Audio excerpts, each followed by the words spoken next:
गांधी जिंदाबाद। देश का नेता कैसा हो, देश का नेता कैसा हो, जोड़ो जोड़ो जोड़ो जोड़ो जोड़ो जोड़ो। खड़गे साहब जिंदाबाद, वेणुगोपाल साहब जिंदाबाद। अरे दिल से दिल को कौन जोड़ेगा, अरे न्याय के लिए कौन लड़ेगा। अरे कांग्रेस पार्टी जिंदाबाद,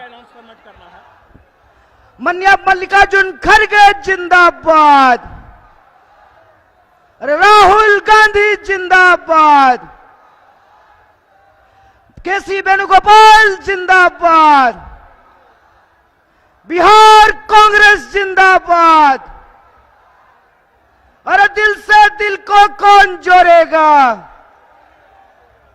अरे न्याय के लिए कौन लड़ेगा। अरे कांग्रेस पार्टी जिंदाबाद, इंडिया गठबंधन जिंदाबाद। माननीय प्रदेश अध्यक्ष डॉक्टर अखिलेश प्रसाद सिंह जी सूत का माला पहना करके राहुल गांधी जी का अभिनंदन करेंगे, स्वागत करेंगे।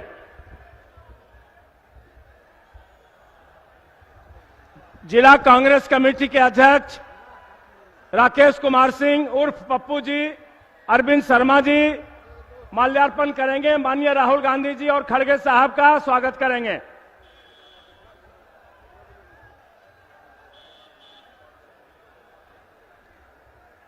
धरती पुत्र पूर्व राज्यपाल माननीय निखिल कुमार जी राहुल गांधी जी को और खड़गे साहब को, वेणुगोपाल साहब को शॉल चादर दे करके उनका सम्मान करेंगे। आदरणीय माननीय निखिल कुमार जी।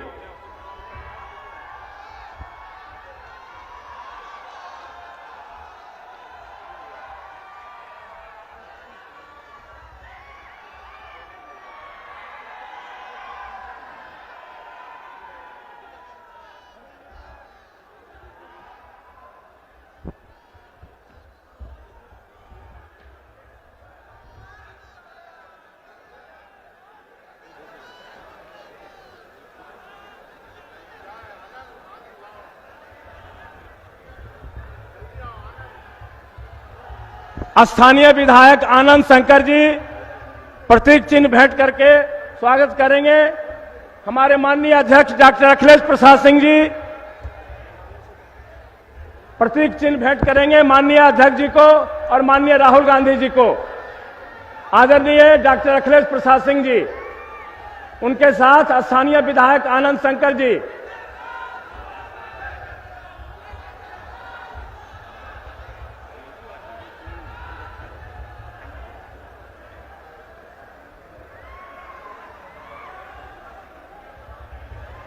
जिला कांग्रेस कमेटी की ओर से राकेश कुमार पप्पू जी प्रतीक चिन्ह भेंट करेंगे।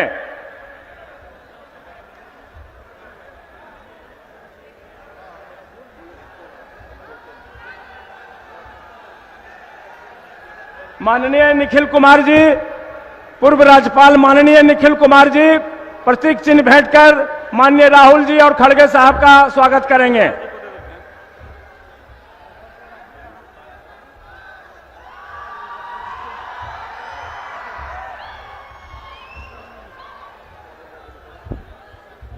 देश का नेता कैसा हो, देश का नेता कैसा हो। राहुल गांधी जिंदाबाद, खड़गे साहब जिंदाबाद, वेणुगोपाल साहब जिंदाबाद, अखिलेश प्रसाद सिंह जिंदाबाद। जोड़ो जोड़ो जोड़ो जोड़ो। अब माननीय राष्ट्रीय अध्यक्ष खड़गे साहब और भारत जोड़ो न्याय यात्रा के महानायक आदरणीय राहुल गांधी जी, हम सबसे पहले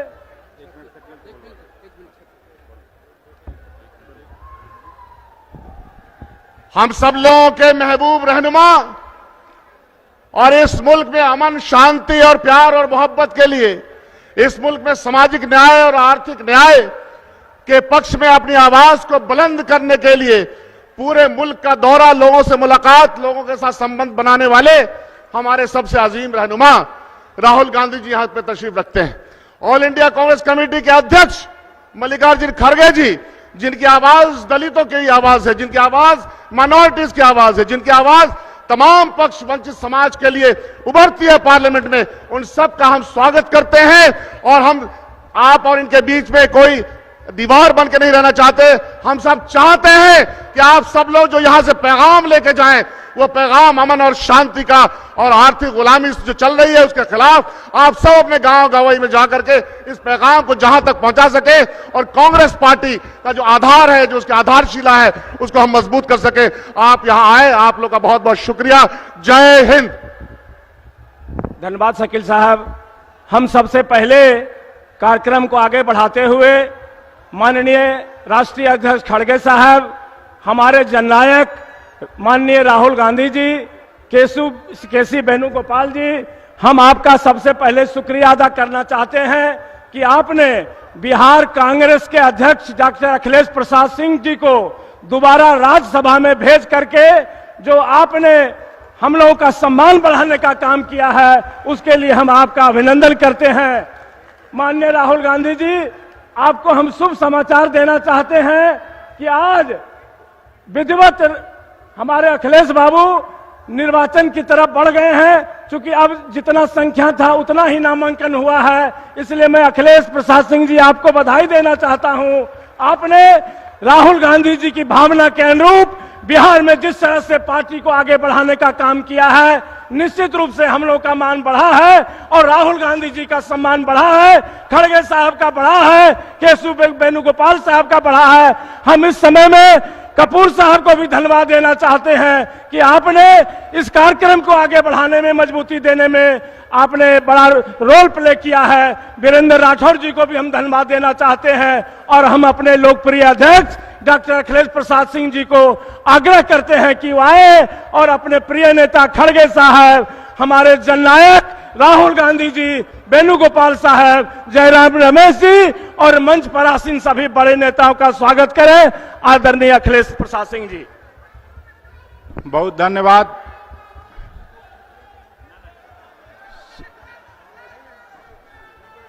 सोनिया गांधी, मल्लिकार्जुन खड़गे, राहुल गांधी, कांग्रेस पार्टी। मित्रों, हम लोगों के लिए फख्र का, गौरव का बात है कि आज इस भारत जोड़ो न्याय यात्रा बिहार में दूसरे चरण में प्रवेश किया।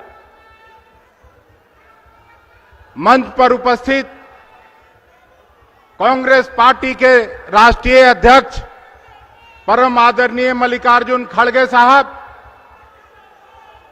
इस सदी के महानायक और कांग्रेस पार्टी के सर्वमान्य नेता और इस न्याय यात्रा के संचालक, इस न्याय यात्रा के हीरो परम श्रद्धेय श्रीमान राहुल गांधी जी, मंच पर बैठे संगठन प्रभारी भारतीय राष्ट्रीय कांग्रेस के महामंत्री आदरणीय केसी वेणुगोपाल साहब, राज्यसभा में मेरे वरिष्ठ सहयोगी आदरणीय जयराम रमेश जी, सीपीआई-एमएल के तरफ से आए हुए पोलित ब्यूरो के सदस्य राजाराम सिंह जी, सेक्रेटरी प्रभारी अजय कपूर जी, कन्हैया जी, आदरणीय निखिल बाबू,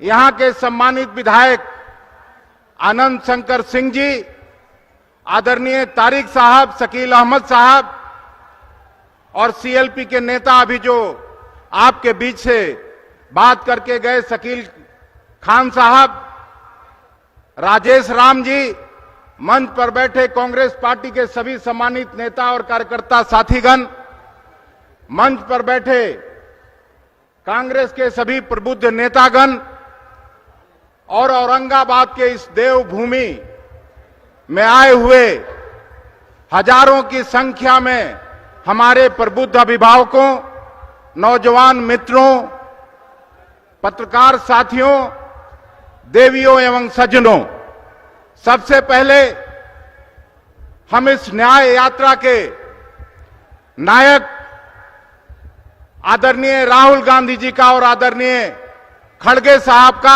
आप सबों के तरफ से हृदय से स्वागत और अभिनंदन करता हूं। मित्रों, ये सभी लोग जानते हैं आज जिस तरह से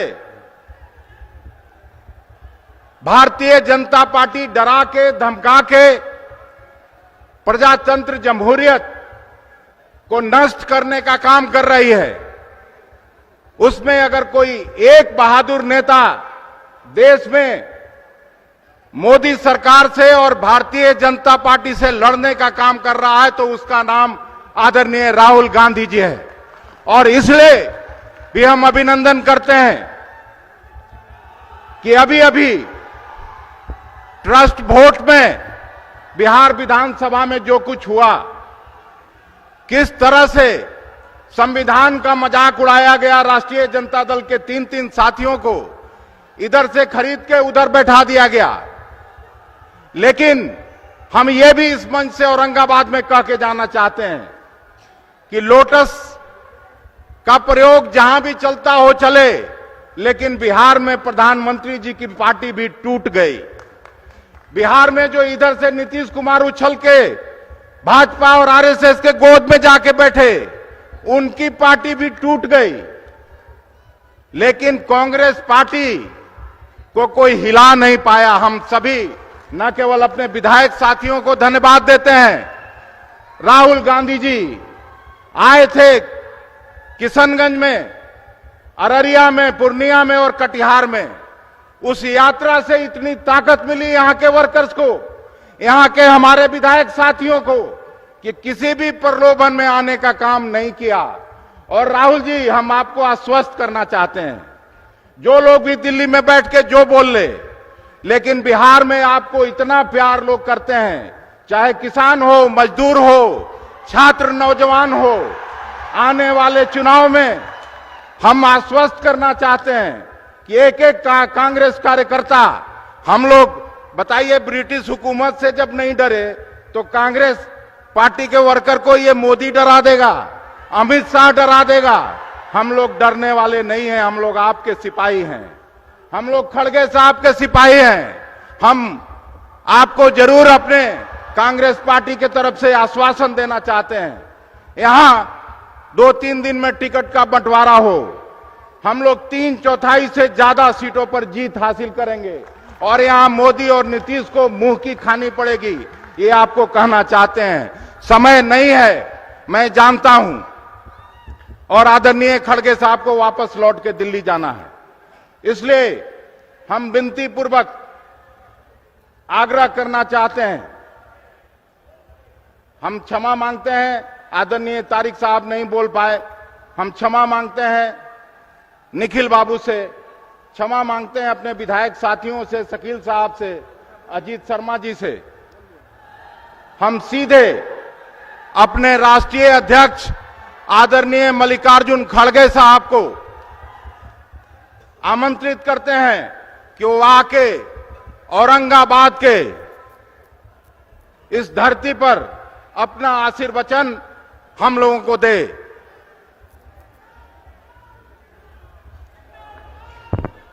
खड़गे साहब जिंदाबाद, खड़गे साहब जिंदाबाद, कांग्रेस पार्टी जिंदाबाद, मल्लिकार्जुन खड़गे। जिंदाबाद। बहुत बहुत धन्यवाद।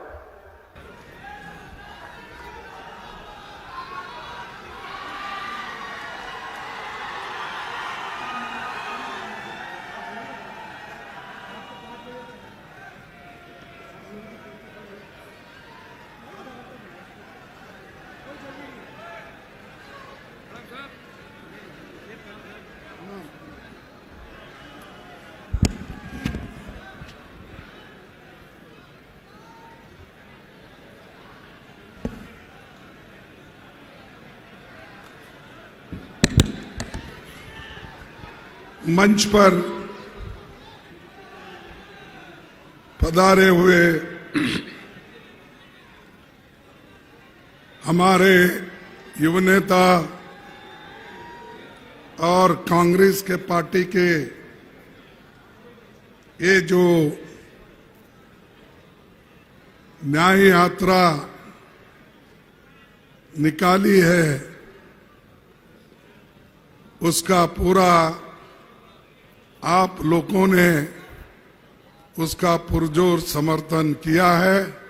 और ये भीड़ देखने के बाद मुझे ऐसा लग रहा है कि कांग्रेस पार्टी निश्चित रूप से इस बार यहां पर जीतेगी, ऐसा हमारा विश्वास है। हमारे नेता राहुल गांधी जी, केसी वेणुगोपाल जी, अखिलेश प्रसाद सिंह जी, शकील अहमद खान जी, मदन मोहन झा जी, जयराम रमेश जी, तारिक अनवर साहब, डॉक्टर शमीम खान और बाकी इस मंच पे बैठे हुए सभी हमारे साथियों, माफ करना मैं सबका नाम लेने की इच्छा रहे तो भी समय की कमी होने से मैं वो नहीं कर पाता, इसीलिए मैं आपसे क्षमा चाहता हूं। मंच पे बैठे हुए हमारे पार्टी के सारे नेतागण और यहाँ पर जो जमा है मेरे भाइयों और दूर दूर से सुनने वाले मेरे बहनों और माध्यम के मेरे दोस्तों, युवा मित्रों, किसान भाइयों, मैं एक शेर से शुरू करता हूं वो ताकि आपको ठीक लगेगा, क्योंकि बिहार के लोग तो क्रांति के लिए मशहूर है और लड़ने के लिए मशहूर है, देश को मजबूत बनाने में मशहूर है। लेकिन उनको एक, मैं कर्नाटक से आया हूं, एक शेर पढ़ता हूं, आप इसको पहचान लीजिए और आगे बढ़िए। नजर नहीं है, नजारों की बात करते हैं। नजर नहीं है, नजारों की बात करते हैं। जमी पे चांद सितारों की बात करते हैं। जमी पे चांद सितारों की बात करते हैं। वो हाथ जोड़कर बस्ती को लूटने वाले, वो हाथ जोड़कर बस्ती को लूटने वाले भरी सभा में सुधारों की बात करते हैं। बड़ा हसीन है उनकी जबान की जादू, बड़ा हसीन है उनकी जबान की जादू। लगा के आग बहारों की बात करते हैं। मिली कमान तो अटकी नजर खजाने पर। मिली कमान तो अटकी नजर खजाने पर। नदी सूखा के किनारों की बात करते हैं। नदी सूखा के किनारों की बात करते हैं। वही गरीब बनाते हैं आम लोगों को, वही नसीब के मारों की बात करते हैं। ये है मोदी जी का जमाना। और ये जो मैंने कहा, ये सब उनके लिए ही कहा कि ये सब जो बातें करते हैं सिर्फ अमीरों की बातें करते हैं, गरीबों को तो ये देखते भी नहीं। इसीलिए गरीबों के बारे में सोचने वाले एक ही पार्टी है, वो कांग्रेस पार्टी है। और उनके लिए काम करने वाले नेता राहुल गांधी जी है और अब आप लोग सभी साथी हैं। ये लोगों के चहीते नेता राहुल गांधी जी के नेतृत्व में मणिपुर से चली भारत जोड़ो न्याय यात्रा आज औरंगाबाद पहुंची है। यहां सभी लोगों का मैं कांग्रेस पार्टी से और से स्वागत करता हूं और हमारे प्रेसिडेंट भी आपका स्वागत किए। फिर एक बार मैं अपने तरफ से आप लोगों का स्वागत करता हूं। बिहार भगवान बुद्ध, महावीर, गुरु गोविंद सिंह, राजेंद्र बाबू और अनुग्रह नारायण सिन्हा जी की धरती है। ये एक बहुत बड़ी धरती है और ऐसे धरती पे हम आए हैं और ये जरूर है कि बिहार को एक बार फिर कठिनाइयों में बीजेपी सरकार धकेल दिया है। जो बिहार दुनिया को प्रकाश देता था, इतने बड़े बड़े नेता, इतने बड़े बड़े संत यहां दुनिया को प्रकाश दिए। बोध गया यही है, गुरु नानक जी का भी यही जन्म हुआ बिहार में, उसी ढंग से महावीर का भी इधर ही हुआ। ये सब लोग न्याय के लिए, सत्य के लिए लड़ते रहे, अपनी कोशिश की कि लोगों को सच्ची राह पे लाने के लिए। भाइयों, यहां पर आकर और हमारे पटना में मुख्यमंत्री जी, आज के मुख्यमंत्री जी कौन है, क्या है, हाँ सॉरी, नीतीश कुमार जी, जो उन्होंने ये कहा था, मुख्यमंत्री जी ने कहा था मर जाऊंगा लेकिन कभी बीजेपी में नहीं जाऊंगा। ये उन्होंने कहा था, कहा था या नहीं? फिर आज कहां है वो, कहां जा? अरे जो इंसान अपने आप को कहता है मैं मर जाऊंगा लेकिन बीजेपी में नहीं जाऊंगा, लेकिन वो आज बीजेपी के झोले में गिरे हैं। उन्होंने ये भी वायदा किया हमारे साथ बैठ के, महागठबंधन का वायदा किया, हम 5 सालों में 10 लाख लोगों को नौकरियां देंगे। कहा या नहीं कहा? तो यही बीजेपी उनको डरा धमका के अपने पास ली है। और ये जो गरीबों को वायदा करके वोट लिए, और वही आज फिर गरीबों को चूसने वाले पार्टी के अंदर जाकर घुस गए हैं। महात्मा बुद्ध का एक मार्ग है और उन्होंने ये बात भी यही कही थी, सत्य के मार्ग पर चलते हुए व्यक्ति केवल 2 ही गलतियां कर सकता है। पहली, या तो पूरा रास्ता तय न करना, रास्ता न तय करना, दूसरी या फिर शुरुआती नहीं करना। तो पूरा रास्ता अगर तय करने वाला नेता अगर कोई है वो राहुल गांधी है। सत्य की रास्ता पे चलने वाला व्यक्ति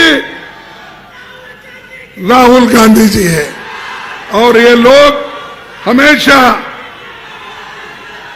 सच्चाई पे कभी नहीं चले, लोगों को सिर्फ अच्छी बात करके युवाओं को बर्बाद किए, किसानों को बर्बाद किए, लोगों को बर्बाद किए, ऐसे लोग हैं।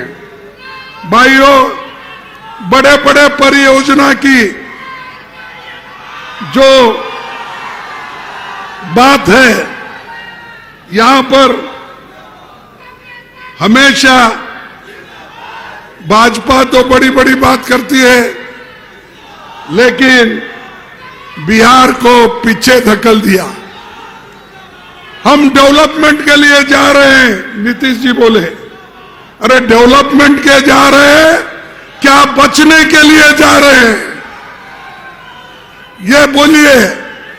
और बिहार में यूपीए के गवर्नमेंट में 2 लाख करोड़ रुपए दिया गया था। 2 लाख करोड़ यूपीए गवर्नमेंट बिहार को दी थी। इससे 6 power project, national highway, prime minister ग्राम सड़क योजना, ये सारी चीजें हमने करके दी। इनके जमाने में कुछ पैसा नहीं आया।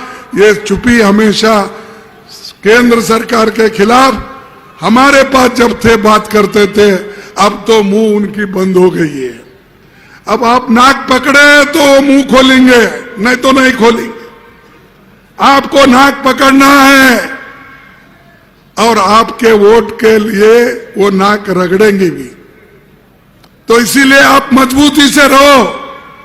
और मुझे मालूम है कि परसों जो यहां पर वोट ऑफ कॉन्फिडेंस बोलिए या स्पीकर के लिए जो वोटिंग चली, उसमें सब पार्टी में कुछ ना कुछ टूट गया, लेकिन कांग्रेस एक ही पार्टी, कांग्रेस के विधायक डट कर रहे, मुकाबला करते रहे और वो एक होकर रह गए। ये है कांग्रेस की शक्ति। इसको कोई तोड़ नहीं सकता। तोड़ने की कोशिश बहुत कर रहे हैं।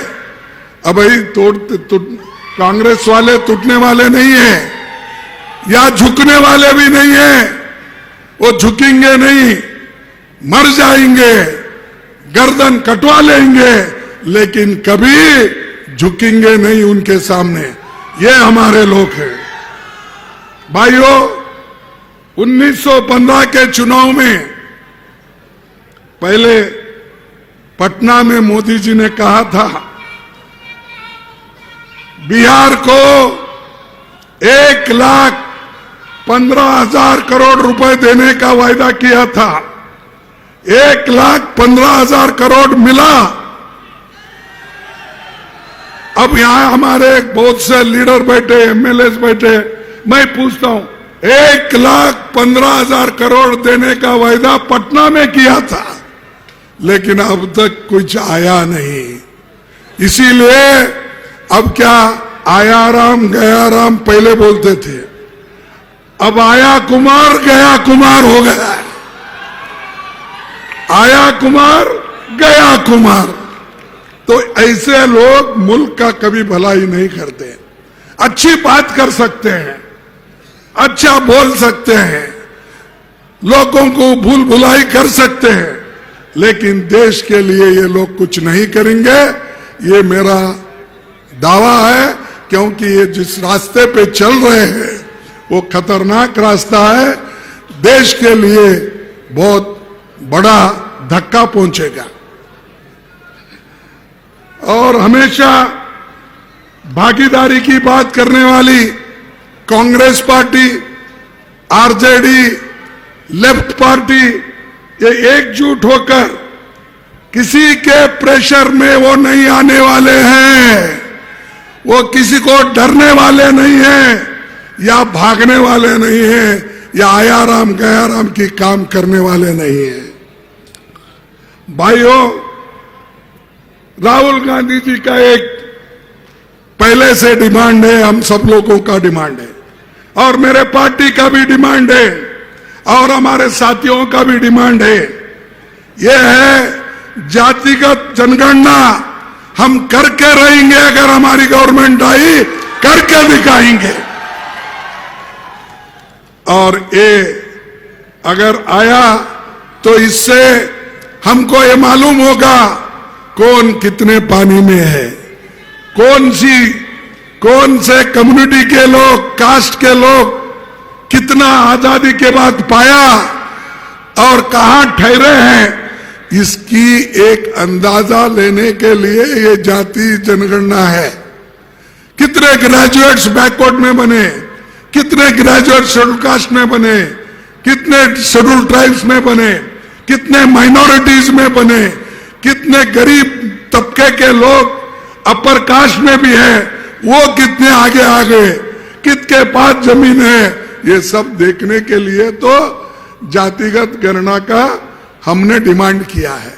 इसमें गलती क्या है? चंद लोग अब मोदी बोलते हैं, हमेशा कांग्रेस पार्टी देश को डिवाइड कर रही है, जाति के नाम पे डिवाइड कर रहे हैं। हम क्या कर रहे हैं भाई? हम तो लोगों को न्याय दिलाना चाहते हैं। 2011 के बाद 2021 का जनगणना का भी रिपोर्ट आना था, वो क्यों नहीं आया? इसीलिए कि उनकी असलियत उसमें मालूम होगी, इसलिए मोदी उसको छुपा के रखे। अगर हमारी सरकार आई, पूरा ये बाहर निकाल के सभी को न्याय दिलाने का काम कांग्रेस पार्टी करेगी। और यहां पर दिल्ली में किसानों का एक बहुत बड़ा आंदोलन चला है। कौन सा आंदोलन? एमएसपी का। कौन सा आंदोलन? उनको सही दाम मिले। कौन सा आंदोलन? जो फर्टिलाइजर महंगा हुआ है ट्रैक्टर पे, और दूसरे जो सामान है किसान उसका उपयोग करता है, उसके ऊपर जो जीएसटी लगाई है वो कम करने का। लेकिन ये सरकार उनको मिलने के लिए तैयार नहीं है, और जो मिलने के लिए आना चाहते हैं वो दिल्ली के बॉर्डर पे बैठे हैं। उनके सामने बहुत बड़ा एक वॉल बनाया है, और वो प्रोटेक्शन वॉल करके और उसके ऊपर कीले लगा के, और उसका क्या है बोलते हैं, उसके जितने भी तार है वो तार डाल के लोगों को उसमें जो पावर यानी इलेक्ट्रिसिटी छोड़ के कोई नजदीक नहीं आना, शॉक लगना। इसलिए ऐसी बहुत बड़ी एक तैयारी करके किसानों को वो आज एक हरासमेंट कर रहे हैं, एक उनको सता रहे हैं। मैं पूछता हूं, ये तो वो किसान तो अन्नदाता है, हमारा पेट भरवाता है, ऐसे लोगों को एजिटेशन करते हैं तो क्या आप उन लोगों को मारते हो, लाठीचार्ज करते हो, गैस छोड़ते हो? ऐसा ही पिछले 14 महीने आंदोलन चला, उस वक्त भी इन्होंने ऐसा किया। एक मिनिस्टर का बेटे ने जीप चलाकर 4 किसानों को कुचल दिया और कईयों को लाठीचार्ज किया, कईयों लोग उसमें घायल हो गए। क्या यही प्रजातंत्र है? क्या यही लोकतंत्र है? क्या मोदी का यही संविधान है? ये लोग ना संविधान को मानते या लोकतंत्र को मानते। ये लोग सिर्फ इस देश में हुकुमशाही चाहते हैं, डिक्टेटरशिप चाहते हैं, और वो डिक्टेटरशिप मोदी जी आज कर रहे हैं। बीजेपी के लोग ये बात कर रहे हैं। इसीलिए हमको चाहिए हम मजबूत बनकर उनका मुकाबला करें। जब तक आप मजबूत नहीं बनेंगे, मैं खास करके गरीबों को कहना चाहता हूं, दलितों को कहना चाहता हूं, पिछड़े हुए लोगों को कहना चाहता हूं, माइनॉरिटीज के लोगों को कहना चाहता हूं, और जो भी कम्युनिटी में जो गरीब लोग हैं उनसे कहना चाहता हूं, ये तो मेरे लिए ऐसा महसूस हो रहा है मोदी ये आखिरी इलेक्शन करवाएगा। इसके बाद डेमोक्रेसी नहीं रहेगी, इसके बाद संविधान नहीं रहेगा, इसके बाद लोकतंत्र नहीं बचेगा। अभी डरा डरा के अपने पास ले रहा है। हमारे कई एमएलए को इस 10 साल में हमारे 500 एमएलए को उन्होंने खरीदा। बोलिए, कभी ऐसा हुआ? नेहरू जी के जमाने में हुआ, इंदिरा जी के जमाने में हुआ, लाल बहादुर शास्त्री के जमाने में हुआ, कब हुआ? राजीव गांधी के जमाने में हुआ? नहीं हुआ। तो ये क्यों कर रहे भाई? एक तरफ ये तो कहते हैं कि हमको सत्ता से कोई लोभ नहीं है। ये लोभ नहीं है तो खरीद रहे क्यों? हमारे 4-4, 5-5 सरकारें गिराई, परसों भी यही हुआ तुम्हारे पास। खैर, जो भागते हैं भागने दो, कहीं ना कहीं उनको रुकना पड़ता है, दम घुट जाता है, कहीं ना कहीं वो ठहर जाएंगे, उस वक्त हमको पकड़ेंगे हम उनको। भाइयों, ये भूमि गांधी जी, जो इंदिरा गांधी जी, महात्मा गांधी जी, सभी लोगों ने यहां पर बहुत ही प्रयास किया कांग्रेस पार्टी को मजबूत बनाने का। नेहरू जी के जमाने में भी, और कई हमारे नेता यहां पर, जो हमारे महामाननीय अध्यक्ष थे राजेंद्र प्रसाद जी, वो भी यही के, और बाकी के नेता जो सोशलिस्ट नेता थे वो भी यही के। जब कुछ अन्याय होता है तो तब वो लोग उठते हैं, चाहे कांग्रेस के हो, चाहे गरीबों के हमदर्द लोग हो। ये बिहार ऐसा बिहार है, या गरीबी हो सकती है लेकिन उनके पास स्वाभिमान है, अभिमान के साथ जीने वाले लोग हैं। और एक बार आपको इतिहास के पन्ने में जाना है और मोदी जी को हटाना है। आप जरूर ये काम करेंगे, ऐसी मैं आशा करता हूं। और जो किसान लड़ रहे हैं दिल्ली में, उनको भी हम सपोर्ट कर रहे हैं। एमएसपी के लिए हमने परसों ही कहा कि अगर हमारी सरकार आएगी तो एमएसपी का कानून, गारंटी का कानून हम जरूर लाएंगे और लोगों को मदद करेंगे। और हम झूठ बोलने वाले लोग नहीं हैं। जब लोगों को पेट को खाना नहीं मिलता था, हमने ग्रीन रेवोल्यूशन करके सोनिया गांधी के जमाने में फूड सिक्योरिटी एक्ट लाके पेट को खाना दिया। और आज मोदी कहते हैं 80 करोड़ लोगों को मैंने फ्री अनाज दिया। कहां से देते भाई? कानून हमारा दिए हम। तुम 5 किलो चावल बढ़ाकर बोल रहे कि हमने सबको फ्री अनाज दिया। देने वाले 5 साल क्या काम कर रहे थे? 10 साल हो गई आपकी हुकूमत, अब फ्री चावल याद आया आपको? इसलिए याद आया वोटों के लिए। लेकिन हम, इलेक्शन नहीं था उस वक्त, चुन के आने के बाद सोनिया गांधी जी ने वो काम किया। गरीबों के लिए मनरेगा लाया, गरीबों के लिए फूड सिक्योरिटी एक्ट लाया, गरीबों के लिए एजुकेशन बच्चों के लिए, ये सारी चीजें हम किए। ऐसी चीज करके बताओ। बड़े बड़े भाखड़ा डांगल डैम जैसे हमने बनाया, पब्लिक सेक्टर हमने बनाया, बीएचईएल, बीएल, ऐसे बड़े जो पब्लिक सेक्टर्स है सार्वजनिक क्षेत्र में, उनको हमने किया। तुमने क्या किया बताओ? एक आधा बीएचईएल, एक आधा कोई बड़े बड़े एम्स। अब हमने एम्स किया तो उसका कॉपी करके अब सोच रहे, अरे भाई हमारे ईएसआई के तरफ से तो हमने मेडिकल कॉलेज और एम्स ये बहुत से खोले, लेकिन मोदी उसको मानने के लिए तैयार नहीं, क्योंकि मोदी अपनी गारंटी देता है। अपनी गारंटी क्या है उसकी आपको मालूम है। हालांकि हमने 72,000 करोड़ रुपए लोन किसानों का माफ किया या नहीं किया? लेकिन मोदी ने क्या किया? कर्जा माफ किया।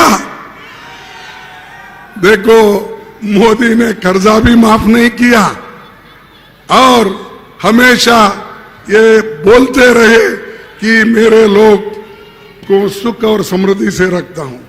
और एक चीज है भाइयों, जब छत्तीसगढ़ की सरकार अपना स्टेट के ओर से एमएसपी का दाम बढ़ा सकती है, बिहार में क्यों नहीं? ये करना चाहिए, लेकिन ये नहीं करते, सिर्फ वो कहते रहते हैं। दूसरी चीज, पीएम फसल बीमा योजना, ये दूसरे बड़े बड़े कंपनियों को दिए, प्राइवेट कंपनियों को, बड़े बड़े प्राइवेट कंपनी को देकर वो कंपनियां आज 40,000 करोड़ रुपए कमाए हैं। किसानों के पास इंश्योरेंस के पैसे लेना, लेकिन देते वक्त कंजूसी करके, काट छाट करके उनको दूर करना, और आखिरी में आज इंश्योरेंस कंपनियों को, जो मोदी जी के दोस्त हैं, जो हमेशा जिनको मदद करते हैं, वो लोग 40,000 करोड़ रुपए बचा लिए हैं। किसी गरीब के पास 10 रुपए बचे हैं, तो ये हमेशा ऐसी चीजें करते हैं। और आपको मालूम है, किसान की जो आमदनी है वो आज के दिन में 16 रुपए प्रतिदिन है। 2,33,00,000 किसानों को योजना से बाहर कर दिया। योजना तो बताया, लेकिन उस योजना से उन्होंने बाहर कर दिया। ये है मोदी जी की गारंटी। और उन्होंने और क्या किया, मैं बताना चाहता हूं मित्रों। देश के 2-3 अमीर लोगों के लिए, बड़े बड़े पूंजीपतियों के लिए उन्होंने काम किया। उनको अमीर को अमीर बनाया, गरीब और गरीब बन गए, और उनमें से जो खाई है वो बढ़ते गई। और आज गरीब इतना परेशान है, क्योंकि हर चीजों के कीमत वो बढ़ गए हैं, ऊंचाई पे गए हैं, और आज आसमान छू रहे हैं। तो ये जो है महंगाई सबको मार रही है, लेकिन मोदी जी को उसके बारे में चिंता नहीं है। और आज टैक्स भी, गरीबों के ऊपर ज्यादा टैक्स, किसानों के ऊपर ज्यादा टैक्स, लेकिन उन्होंने अमीरों का टैक्स घटाया, और अमीर जो लोग हैं उनकी कॉर्पोरेट टैक्स कम कर दिए, लेकिन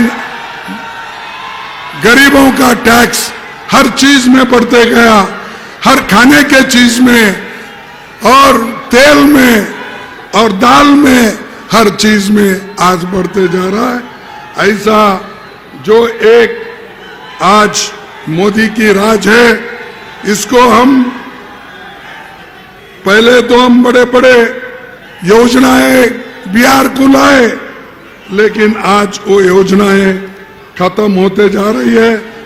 और मैं यही कहूंगा आखिरी में, मोदी जी की क्या गारंटी है?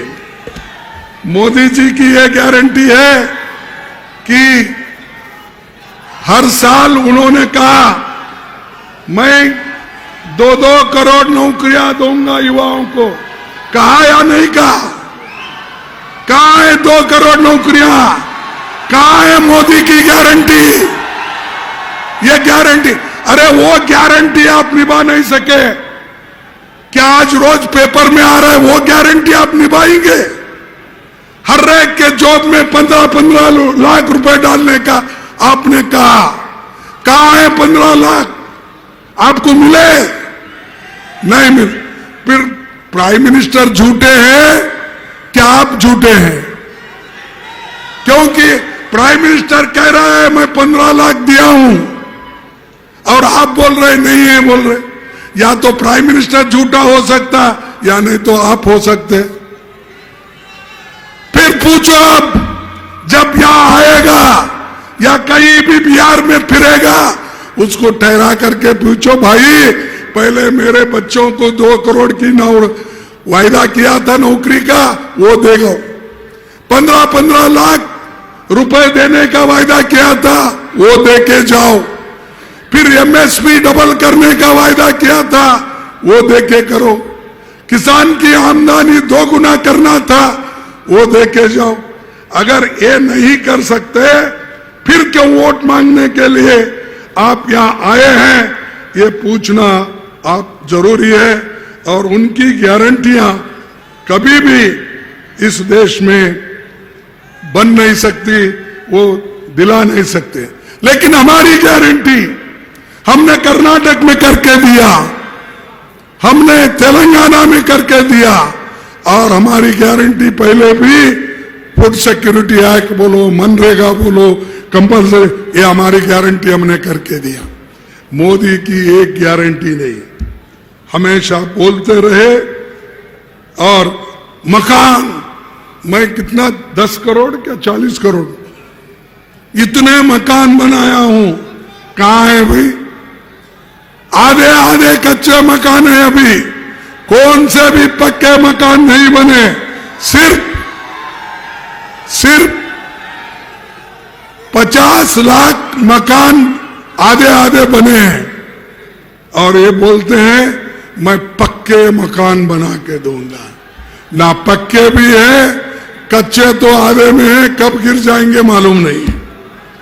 और दूसरा, मोदी जी इतना ही नहीं, इतना कर्जा देश पे किए हैं पूछो मत। यूपीए गवर्नमेंट में सरकार के ऊपर कितना कर्जा था? सिर्फ 55 लाख करोड़। आज कितना है? मोदी ने इतना कर्जा रखा 185 लाख कर 185 लाख करोड़, 3 गुना 10 साल में। और 55 लाख ये कम से कम 50 साल में। आप सोचिए किस ढंग से ये देश चल रहा है, कैसा इसको उन्होंने खत्म कर रहे हैं, खत्म करके अमीरों के हाथ में दे के जा रहे हैं। ये भी नहीं, उन्होंने और भी कहा कि भाइयों, मेरे को मां गंगा ने बुलाई है, बोले इलेक्शन में 2014 में क्या बोले? उन्होंने कहा गुजरात से देश की सेवा करने के लिए मां गंगा ने मुझे बुलाई है, इसीलिए मैं वाराणसी में ठहर रहा हूं, उन्होंने कहा।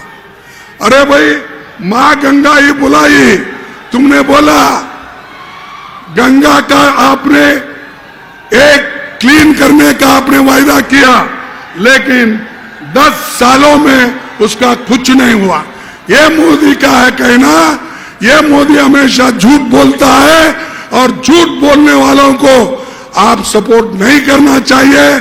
देश के लिए लड़ने वाले लोगों को जो राहुल गांधी जी आज कर रहे हैं, उस यात्रा को आप पूरा सपोर्ट दे रहे हैं, मैं आपको धन्यवाद देता हूं। लेकिन आगे आने वाला चुनाव इससे महत्वपूर्ण है, उसमें आप सभी लोग एक होकर कांग्रेस पार्टी को, इंडिया गठबंधन को चुन के लाइए। यही कहते हुए मेरे भाषण को समाप्त करता हूं। जय हिंद।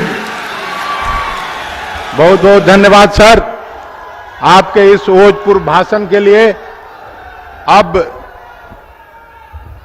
भारत जोड़ो न्याय यात्रा के महानायक आदरणीय राहुल गांधी जी को बुलाने के लिए मैं केवल एक ही बात कहना चाहता हूं कि जितने लोग इस मैदान में हैं, उस मैदान से बाहर भी पूरा भरा हुआ है।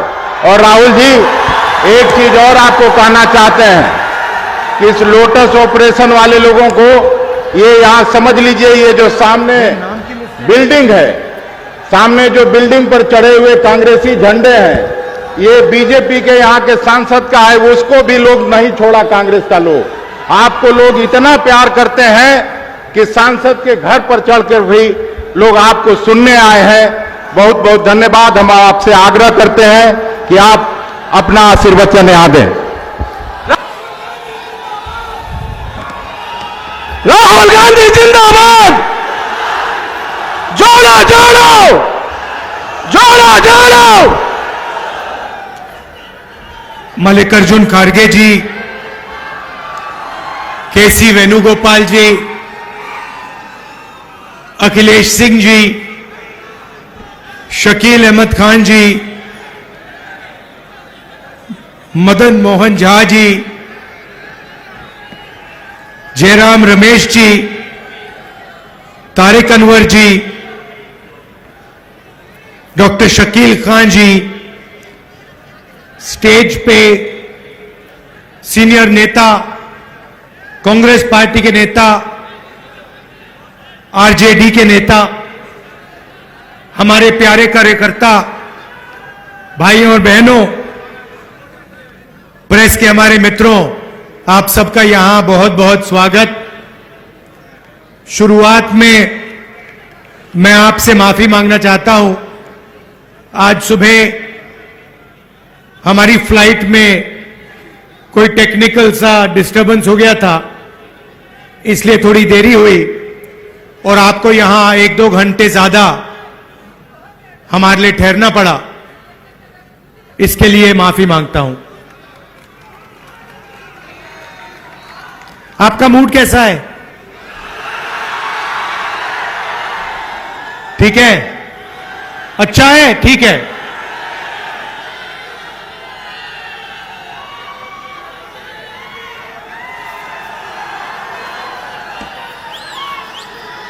रास्ते में बिहार के युवाओं का जोश, बिहार की जो क्रांतिकारी हिस्ट्री है वो थोड़ा देखने को मिला। अब हमारी भारत जोड़ो न्याय यात्रा बिहार से निकलेगी। आपसे मिलने का मौका मिलेगा, आपसे बातचीत करने का मौका मिलेगा। ये हमने भारत जोड़ो यात्रा 1 साल पहले की। कन्याकुमारी से कश्मीर तक चले 4000 किलोमीटर, हर रोज 20, 25, 30 किलोमीटर चलते थे 6 बजे उठकर, और लाखों लोग हमारे साथ चले। समुद्र के तट से शुरू किया, हिमालय तक पहुंच गए, पूरा देश देखने को मिला।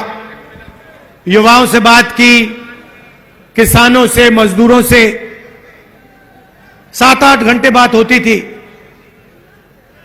अलग अलग लोगों से बात होती थी, और फिर शाम को 15-20 मिनट ऐसे हम अपनी बात रखते थे। लोगों ने हमसे पूछा 4000 किलोमीटर चलने की क्या जरूरत हुई? कहा कि देखिए राहुल जी, 4000 किलोमीटर शायद पहले कोई चला नहीं है, आपको जरूरत क्यों पड़ी? मैं कहता था देखिए, पूरा का पूरा सिस्टम जो है, मीडिया का सिस्टम, हिंदुस्तान का सिस्टम चुने हुए लोगों के हाथ में है, नरेंद्र मोदी जी के हाथ में है। मैंने अभी प्रेस वालों को मित्र कहा, मगर हमारे मित्र विपक्ष की बात टीवी पे तो नहीं दिखाते, अखबारों पे तो नहीं दिख पढ़ाते, सही ना? वो टीवी पे आपको नरेंद्र मोदी जी का चेहरा दिखेगा, वो अदानी अंबानी का चेहरा दिखेगा, उसके साइड पे आपको ऐश्वर्या राय, अमिताभ बच्चन नाचते हुए दिख जाएंगे, डांस करते हुए, 2-3 क्रिकेट वाले दिख जाएंगे, मगर गरीब किसान, मजदूर, बेरोजगार युवा आपको नहीं दिखने वाला। जैसे हजारों किसान दिल्ली की ओर चल रहे हैं, उन पर टीयर गैस चलाया जा रहा है, छर्रे मारे जा रहे हैं। मैंने 2 दिन पहले किसानों से बात की, फोन पे बात की। एक्स आर्मी का जवान था, उसके मुंह पे छर्रे मार दिए। मैंने उससे कहा, देखो आप पहले देश के लिए लड़ रहे थे, जब आप सेना में थे तब आप देश के लिए लड़ रहे थे, मगर आप ये मत सोचो कि आप आज देश के लिए नहीं लड़ रहे हो। जो आपके छर्रे मुंह में लगे हैं, ये भी आप देशभक्ति का काम कर रहे थे, किसानों की लड़ाई लड़ रहे थे। तो मीडिया में तो नहीं दिखेगा भैया, आप देख लो, यहां पे आपको भारत जोड़ो न्याय यात्रा में हजारों लोगों की भीड़ दिखेगी, मगर आप टीवी ऑन करोगे तो सिर्फ नरेंद्र मोदी जी का चेहरा दिखेगा। वो सुना है वहां दुबई में वहां के राजा से गले मिल रहे हैं, 2-3 बार गले मिलेंगे, तो वो टीवी पे देखने को मिलेगा। इसलिए 4000 किलोमीटर हम चले, क्योंकि हम डायरेक्ट जनता से बात कर रहे हैं। मतलब ये जो टेलीविजन वाले बिचौली हैं, इनको हमने परे कर दिया है। भारत जोड़ो यात्रा पे हमने नारा दिया, नहीं हमने नहीं दिया, नारा भीड़ से निकला। एक दिन एक व्यक्ति बाहर दौड़ता हुआ आया, पुलिस वाले ने उसको मारा। पहले इधर से आया, इधर से पुलिस वालों ने रोका, फिर दूसरी साइड से आने की कोशिश की, फिर उसको 2-3 धक्के लगे। अंत में वो दौड़ता हुआ आता है मेरे सामने, ऐसे खड़ा होकर कहता है, राहुल जी मैं समझ गया, मैं जानता हूं आप क्या कर रहे हो। मैंने उससे पूछा, भैया बताओ क्या कर रहा हूं। कहता है, नफरत के बाजार में मोहब्बत की दुकान खोल रहे हो। मैंने कहा बात तो सही है। और फिर भाषण में मैंने कहा कि देखिए, भीड़ से आवाज आई है, भीड़ से नारा आया है, नफरत के बाजार में मोहब्बत की दुकान खोल रहे हैं। और सिर्फ मैं नहीं खोलता हूं, ये मोहब्बत की दुकानें आप सबके दिलों में है। आपने देखा होगा, कांग्रेस के किसी भी कार्यकर्ता को देखो, हमारे नेताओं को देखो, मुस्कुराते हुए चेहरे दिखेंगे। टेंशन हो, मुश्किल हो, कठिनाइयां हो, कांग्रेस पार्टी के नेता, कांग्रेस पार्टी के कार्यकर्ता मुस्कुराते हुए दिखेंगे। सही, देखो सारे के सारे मुस्कुरा रहे हैं। दूसरी तरफ बीजेपी के कार्यकर्ताओं को देखो, ऐसे देखते हैं। पूरी दुनिया को रोज ऐसे देखते हैं कि बाकी सब लोगों को कुछ नहीं मालूम, आरएसएस और बीजेपी के लोगों को सब कुछ मालूम। सोच है उनकी। और देश में कोने कोने में नफरत फैलाते रहते हैं। मणिपुर को जला दिया, एक जात को दूसरी जात से लड़ाते हैं, एक धर्म को दूसरे धर्म से लड़ाते हैं। तो उनके हिंसा और नफरत के खिलाफ हमने भारत जोड़ो यात्रा की और यह नारा दिया, नफरत के बाजार में मोहब्बत की दुकान। रास्ते में एक और बात पता लगी, 4000 किलोमीटर लाखों लोगों से मिले। हमने पूछा, भैया बताओ, ये देश में जो नफरत फैल रही है, हिंसा फैल रही है, क्रोध है, इसका कारण क्या है? मैंने यह सवाल हजारों बार लोगों से पूछा, आम जनता से पूछा। नहीं, मोदी नहीं है, मैं आपको बताता हूं। मोदी इस चीज का चिन्ह है, मगर मोदी कारण नहीं है, कारण दूसरा है। और किसानों ने मुझे बताया, युवाओं ने बताया कि राहुल जी हर रोज हमारे खिलाफ कोई ना कोई अन्याय किया जाता है। हिंदुस्तान में गरीब लोगों को, कमजोर लोगों को 21वीं सदी में न्याय नहीं मिल सकता, और इसका नतीजा नफरत और हिंसा है। और यह बिल्कुल सही बात है।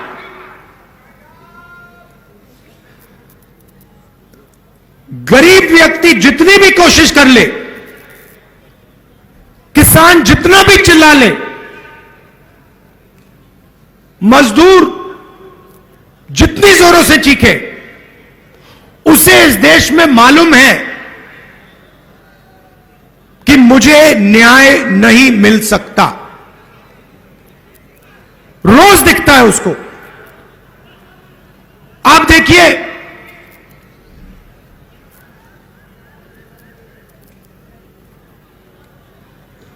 सबसे अमीर लोगों का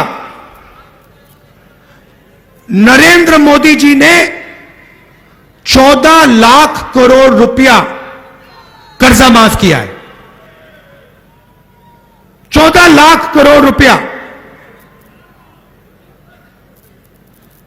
नरेगा में कितने लगते हैं? साल में कितने लगते हैं? कितने? हाउ मच नरेगा का एक साल? नहीं, बजट साल का। नरेगा का पूरी की पूरी नरेगा को चलाने के लिए एक साल के लिए 70,000 करोड़ रुपए।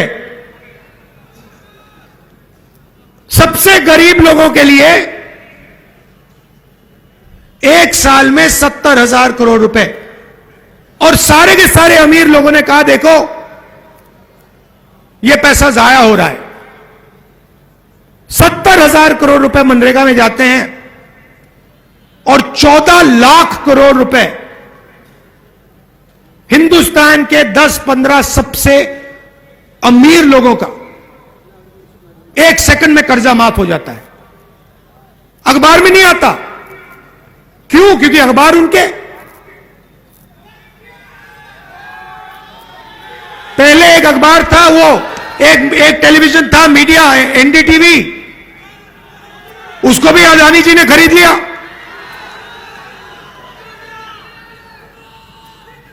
तो जहां भी आप देखें, किसानों की ओर देखो, युवाओं की ओर देखो, मजदूरों की ओर देखो, आपको अन्याय अन्याय दिखेगा। 21वीं सदी है। आर्थिक अन्याय, 40 साल से सबसे ज्यादा बेरोजगारी। ये हमारे सारे युवा ये टेलीफोन लिए घूमते हैं। ये चाइना में बनता है। इसका फायदा चाइना के युवाओं को मिलता है। रोजगार वो ले जाते हैं। और होता क्या है? चाइना का माल हिंदुस्तान के 10-15 अरबपति यहां बेचते हैं। चाइना के युवाओं को फायदा होता है, चाइना की कंपनियों को फायदा होता है, और हमारे यहां 10-15 अरबपतियों को फायदा होता है। और जो छोटे व्यापारी हैं, स्मॉल मीडियम बिजनेस वाले हैं, छोटे कारखाने चलाते हैं, उनके लिए क्या? उनके लिए जीएसटी, उनके लिए नोटबंदी। खत्म कर दिया सबको। आप किसी से पूछ लीजिए, यहां पे इंडस्ट्री हुआ करती थी, सारी की सारी बंद हो गई। बिहार के लोग बाकी प्रदेशों में जाके मजदूरी करते हैं, कॉन्ट्रैक्ट लेबर का काम करते हैं। यहां पे 4 लाख शिक्षा के मजदूरी कर रहे हैं, कॉन्ट्रैक्ट पे हैं। उनको एक दिन में निकाला जा सकता है। तो यह आपको सब जगह दिखेगा। अच्छा, मैं आपसे सवाल पूछता हूं, हिंदुस्तान में पिछड़ों की कितनी आबादी? कितनी? 50%। ठीक है। दलितों की कितनी आबादी? 15%। आदिवासियों की कितनी आबादी? 8%। कितना हुआ? 50, 15 और 8 कितना हुआ? 73 हुआ ना? तो पिछड़ों की, दलितों की, आदिवासियों की आबादी 73%। अब मैं आपसे पूछता हूं, हिंदुस्तान की सबसे बड़ी 200 कंपनियों में उनकी लिस्ट निकालो। मैंने निकाली है। और उनकी मालिकों की लिस्ट में आदिवासी, दलित और पिछड़े कितने हैं मुझे बताओ। कितने हैं? 0। एक नहीं है। चलो छोड़ो, यह बताओ उनकी सीनियर मैनेजमेंट में कितने हैं? 0। अच्छा बताओ, मीडिया की कंपनी के मालिक ओबीसी, दलित, आदिवासी कितने? 0।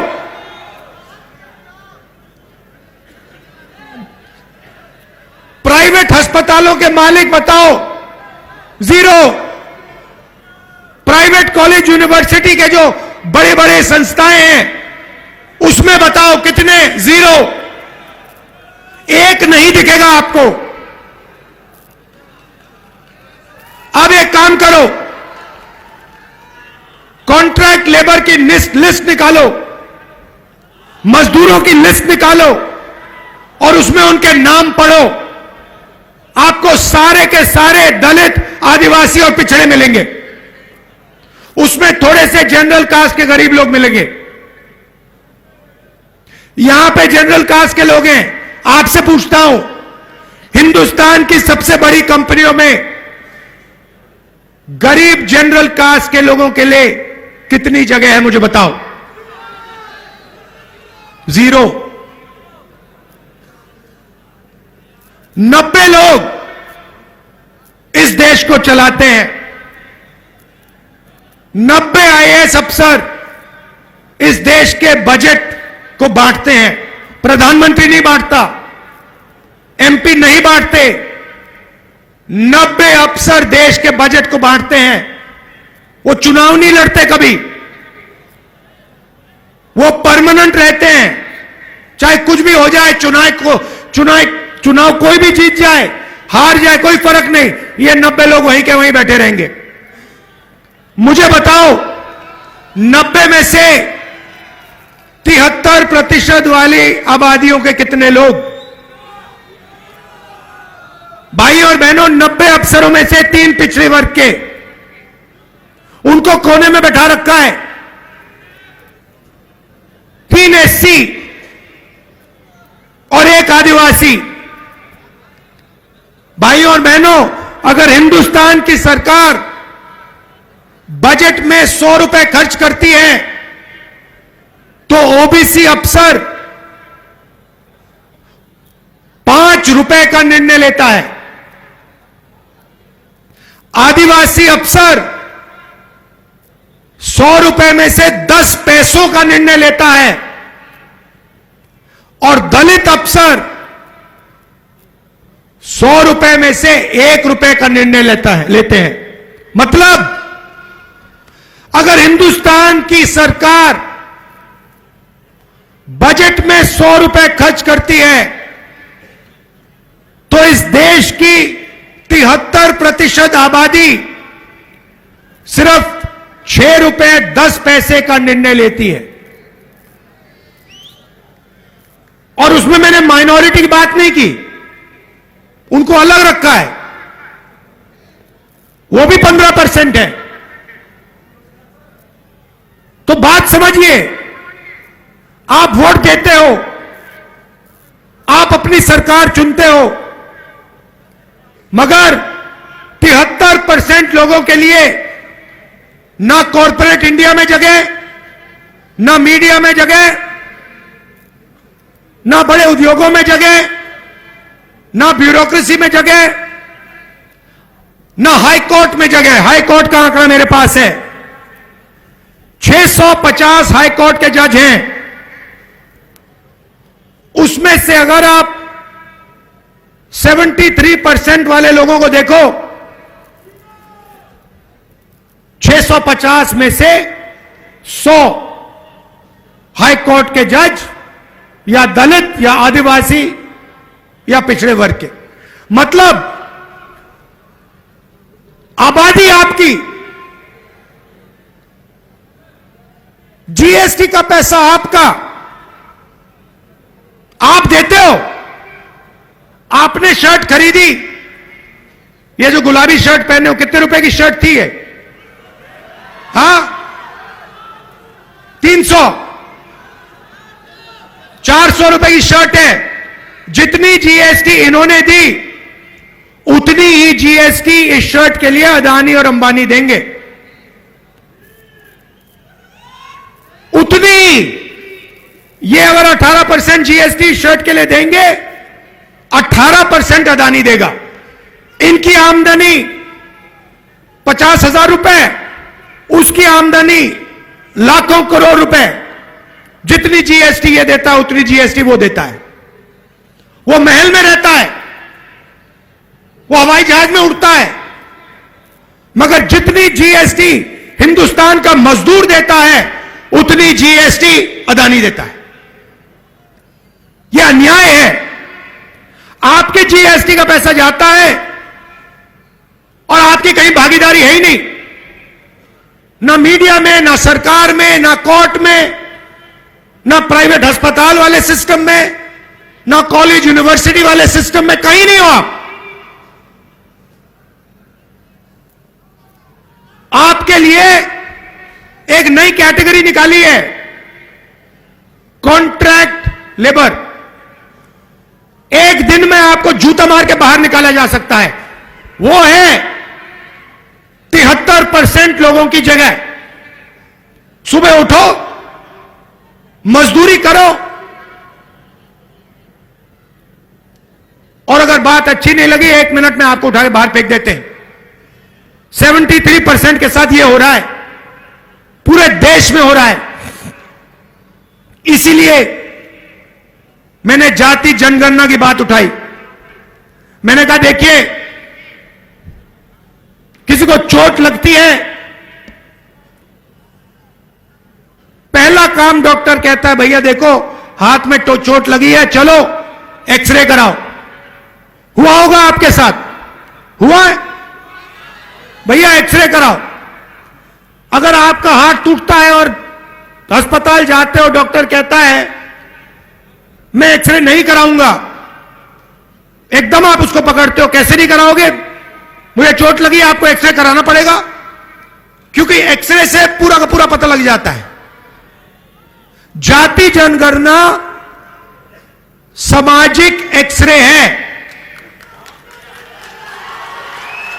उससे सारे के सारे पिछड़ों को, दलितों को, आदिवासियों को, गरीब जनरल कास्ट के लोगों को पता लग जाएगा कि इस देश में क्या हो रहा है। और जाति जनगणना का मतलब आप समझो, सबसे पहले सब लोगों को बता देंगे कि भैया इस देश में पिछड़े कितने, दलित कितने, आदिवासी कितने, जनरल कास्ट के कितने।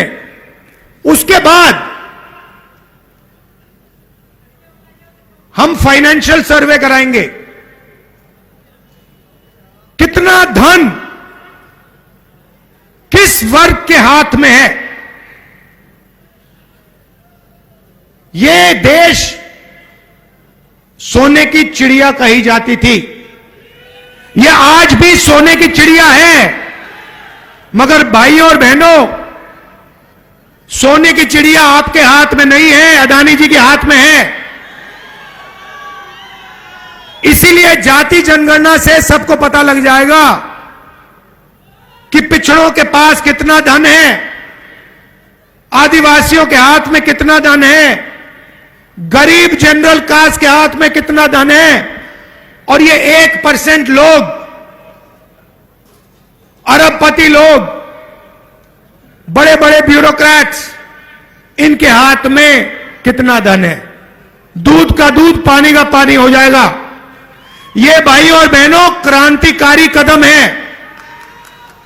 आजादी जैसे हुई थी, क्रांतिकारी कदम, सफेद क्रांति, हरी क्रांति, कंप्यूटर रेवोल्यूशन, बैंक नेशनलाइजेशन, वैसा ही एक क्रांतिकारी काम है।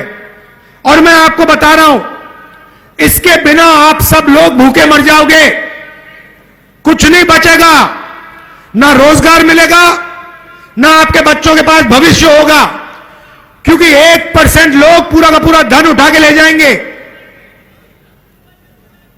इसीलिए मैं कह रहा हूं, सामाजिक न्याय का अगला कदम जाति जनगणना है, और कांग्रेस पार्टी इस काम को करके दिखा देगी। कुछ ही दिन पहले हमने एक ऐतिहासिक कदम उठाया। पहली बार हिंदुस्तान की हिस्ट्री में हमने कहा कि हिंदुस्तान के किसानों को हम लीगल गारंटी दे के एमएसपी देंगे। कानूनी गारंटी वाली एमएसपी कांग्रेस पार्टी हिंदुस्तान के हर किसान को देने जा रही है। ऐतिहासिक काम है। जैसे ही मैंने जाति जनगणना की बात की, नरेंद्र मोदी जी कहते हैं हिंदुस्तान में जात तो है ही नहीं, एक अमीर है एक गरीब है, दो ही जात हैं। पहले कहते थे मैं ओबीसी हूं, अब कहते हैं दो ही जात हैं। हमने एमएसपी की गारंटी दी, बीजेपी के लोग कहते हैं कांग्रेस पार्टी ये कर ही नहीं सकती। पहले हमारे बारे में कहते थे कांग्रेस पार्टी किसानों का कर्जा माफ नहीं कर सकती। 72,000 रुपए कर्जा माफ करके हमने दिखा दिया, 2 मिनट में दिखा दिया, 10 मिनट लगे उसको करने के लिए। तो यही भारत जोड़ो यात्रा का लक्ष्य है कि हम सामाजिक न्याय, आर्थिक न्याय, इन चीजों की बात करें और इन चीजों की लड़ाई लड़ें। बीजेपी ने राम मंदिर का उद्घाटन किया, देखा आपने? मुझे बताओ, टीवी आप सबने देखा, आपने उद्घाटन में एक गरीब व्यक्ति का चेहरा देखा? अंबानी दिखे, अदानी दिखे, अमिताभ बच्चन दिखे, नरेंद्र मोदी दिखे, हिंदुस्तान के सारे अरबपति दिखे, किसान दिखा, मजदूर दिखा, बेरोजगार युवा दिखा? तो फिर बात समझिए, ये नरेंद्र मोदी जी 2-3% के लिए काम करते हैं। ये पूरा ड्रामा जो चल रहा है आपके ध्यान को भटकाने का है। टीवी वाले मिले हुए हैं, मीडिया वाले मिले हुए हैं, अदानी, अंबानी, नरेंद्र मोदी, ये 10-15 लोगों की टीम है और इनका काम आपसे आपका जो जीएसटी का पैसा है वो छीनने का है, वो लेने का है और 24 घंटे आपके ध्यान को इधर उधर करने का है। देखो भैया, उधर वो ऐश्वर्या राय नाच रही है, वो देखो भैया अमिताभ बच्चन ने डांस मारा, वो देखो भैया विराट कोहली ने चौका मारा, ओ भैया देखो पाकिस्तान में लड़ाई हो गई, ओ देखो चाइना में ये हो रहा है। मगर हिंदुस्तान में कितनी बेरोजगारी है उसके बारे में नहीं बोलेंगे। जीएसटी का पैसा कहां जा रहा है उसके बारे में नहीं बोलेंगे। जाति जनगणना उसके बारे में नहीं बोलेंगे, किसान की एमएसपी उसके बारे में नहीं बोलेंगे, कॉन्ट्रैक्ट लेबर उसके बारे में नहीं बोलेंगे। कभी नहीं दिखेगा मीडिया पे, दिख ही नहीं सकता, वो आपका है ही नहीं, वो आपका है ही नहीं।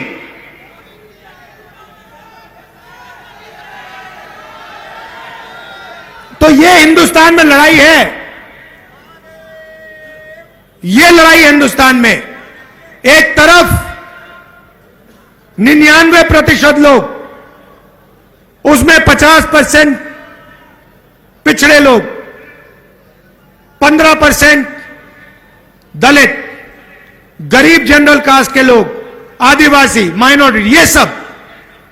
और दूसरी तरफ चुने हुए अरबपति नरेंद्र मोदी, मीडिया। इसीलिए हमने भारत जोड़ो यात्रा में न्याय शब्द जोड़ दिया।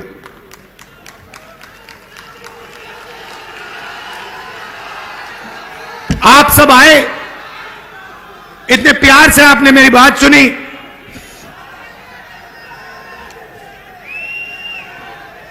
इतने प्यार से आपने मेरी बात सुनी और इतने जोश से आपने मेरा यहां स्वागत किया। दिल से आपका धन्यवाद करना चाहता हूं। नमस्कार, जय हिंद। 2 मिनट के लिए रुक जाए। हमारे बीच धरती पुत्र, बिहार विभूति अनुग्रह नारायण सिंह के पौत्र और पूर्व मुख्यमंत्री सत्येंद्र नारायण सिंह के पुत्र, पूर्व राज्यपाल और इस क्षेत्र के पूर्व सांसद निखिल कुमार जी हैं, वो धन्यवाद ज्ञापन करेंगे।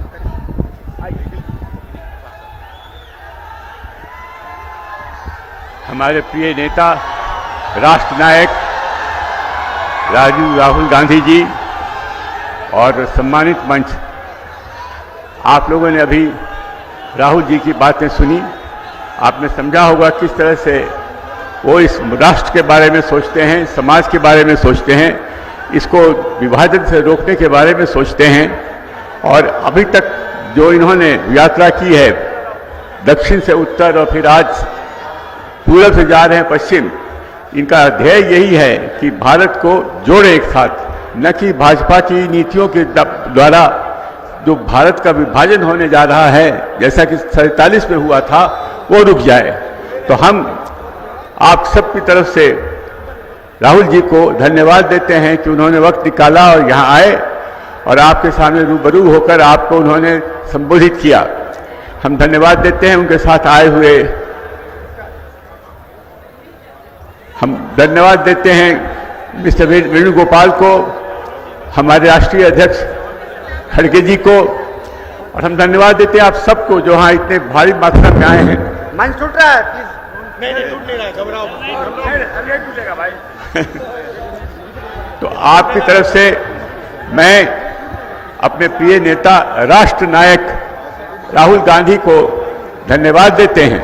फिर से हम बताना चाहते हैं कि हम लोग उनके साथ हैं। उनकी जो भी लड़ाई है, इस समाज में जो विभाजन हो रहा है, उसमें उनके हम साथ हैं और सदैव साथ रहेंगे।